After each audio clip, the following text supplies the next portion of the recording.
እሱ አንድ ተራ ሰው ለኮሚት ኩን ብየ ደፈረ ምናምን ብየ ትግሬ ነው ይሁን ደፈረ ከፉ ፉኛኒ ሀገ ፉኛኒ ሂደቴትን ወንቶ የተልክ ገልቴቱ መቅለቅለ ከሳሪያኒ አከረከ ከነተ በይታ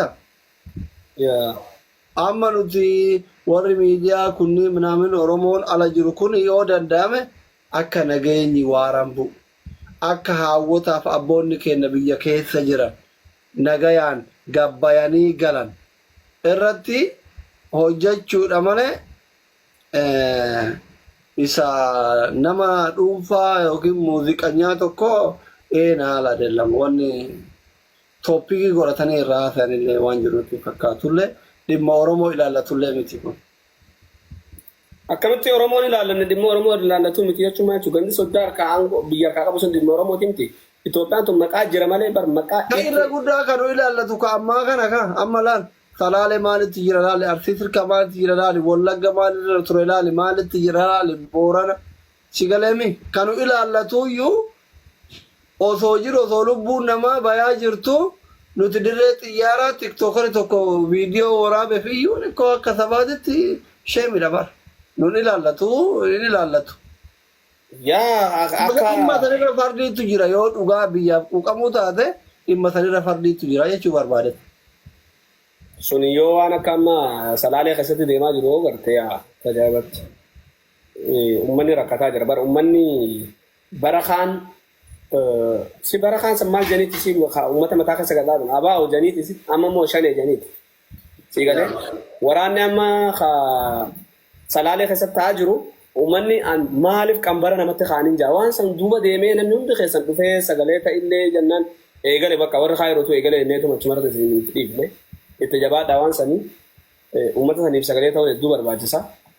Maaliif sirri si wayyaayyuu malee ati amma yoo sagaleellee taate diyaaspoorallee gayyaaftee hiriira bahuu qabda malee. Nuti mana keessatti ennee akka dinnicha bishaan jala dhaamee kophuu malee maal godhuu dandeenya biyya kanatti gabbaatee hiriira bahuu hin dandeettu. Namichi tumee manatti nurra raakuun ka biyya kana akkaniitiitti nu bulcha. Akkamne? Nuti amma warri kaayiroo kuni dokkee hin beektaa? Nan beekee. Akkuma dokkee itti gubbarraa itti gakkadaadhanii mana keessa tettee yoo kakka jedhaaf keessa asii dhokkoteedhaa jalaan ibiddaa gubbaan itti kaddantaa as keessa baaqala jira ima koqaa jechuudha. Ati garuu biyya dimokiraasii jirtaa biyya faranjii jirtaa asirratti illee sagalee ta'aa diyaaspoorallee gabbaaftee hiriira baasuu dandeettaa jechuudha. Warra kaayiroo irratti dhiisuun maaliif barbaachisin jechuu barbaade. Uma yaada bareedaadha. Ama culullee Jarman jirtu. Faransaay dirree fi Jaafartu jira. Kana kamuu Jaafar quban qabu. Jaafar kan akkamitti amansiisan. Jaafar achi jira. Amjaa isa Jaabir Nuurwee jirta. Jaalfadiiroo kana waliin jirta. UK jirta. Kanaafuu hundi keessan uummata gabbaaftanii anis akka nama Niizerlaandii jiru tokkotti guyyaa itti qabannee sagalee ta'uu fi danda'uu qabu. Akkas yoo ta'ellee sun bareeda. Isinillee warra kaayiroo jirtan gabbaa. Sabaanaa ishii dullaan tumee manatti onurara. Maali siifi miti jettuun mootummaa Itoophiyaa irratti akka namni hiriira bahuu ni barbaada inni. Allah habiibi wanni akkas jedhu hin jiru asitti. Shibdibeetiif hammaa maseennu malee waan biraatiif gabbaa'uun hin danda'amu. Maal jechuu kan? Mootummaan ni sodaatan immoo. Mootummaa biyya teessanii tokkotti sodaatanii wanni kaawwamaa kan akka sodaatan wallaahi na jiru. Oromoon bara Itoophiyaa lammiin Itoophiyaa tun bara seera biyya ofii hin kabajne malee seera biyya ormaan cabsitu.